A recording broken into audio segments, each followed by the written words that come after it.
یہ ہم نے اپنا ڈھنگ بنا لیا ہے. کہتے ہیں کہ ہم عاشق رسول ہیں. کبھی اپنے گریبانوں میں جھانک کر دیکھو, کیا یہی عشق رسول ہوتا ہے؟ کیا عشق رسول یہی ہے صبح اٹھتے ہو تو پہلے داڑھی منڈاتے ہو؟ کیا یہی عشق رسول ہے؟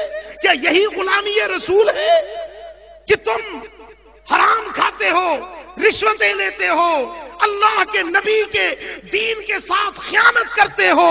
کیا یہی دین ہے؟ کیا یہی عشق رسول ہے؟ مسجدیں ویران کر دی, اللہ کا خوف دلوں سے نکل گیا. کیا یہی عشق رسول ہے؟ ہماری نگاہیں ہماری گناہوں میں, زبان ہماری گناہ بول رہی ہے, پیٹ ہمارے حرام کھانے کھا رہے ہیں. کیا یہی عشق رسول ہے؟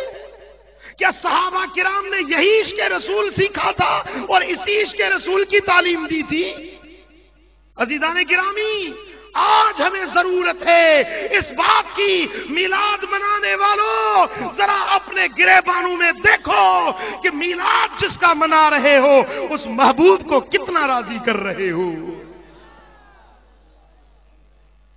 عزیزان گرامی, بلا تشبیہ بلا مثال, میں تشبیہ نہیں دے رہا, مثال بات کو سمجھانے کے لیے.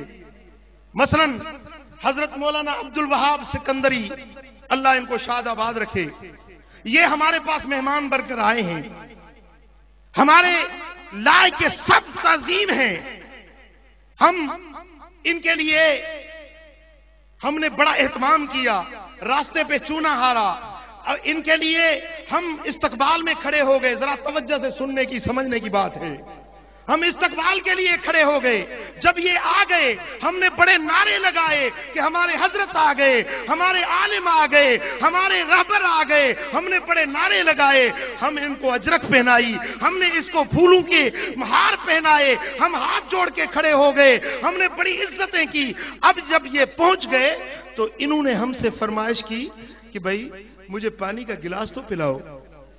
اور ہم نے کہا کہ حضرت ہم تو آپ کے ادب میں ہیں, ہم تو آپ کی محبت میں کھڑے, پانی ہم نہیں پلائیں گے آپ کو. اب بولو ہم نے عزت کی یا عزت نہیں, بے فرمانی کی؟ بولو. بلا تشبیہ بلا مثال میں عرض کرتا ہوں کہ ہمارے آقا کے آنے کا ہم میلاد مناتے ہیں, خوشیاں مناتے ہیں, جھنڈے لہراتے ہیں, چراغاں کرتے ہیں. بے شک کرو, اس سے منع نہیں ہے. کہیں کوئی مجھ پہ فتویٰ لگا دے کہ سائیں میلاد سے روک رہا تھا. میں کہتا ہوں میں خود میلاد مناتا ہوں اور بڑا میلاد منانے کا بڑا داعی ہوں, لوگوں کو بھی کہتا ہوں کہ میلاد مناؤ. لیکن کبھی اس طرح بھی سوچو کہ جس کا میلاد منا رہے ہو اس کو کتنا منایا, اس کی کتنی غلامی کی, اس کی کتنی فرما برداری کی.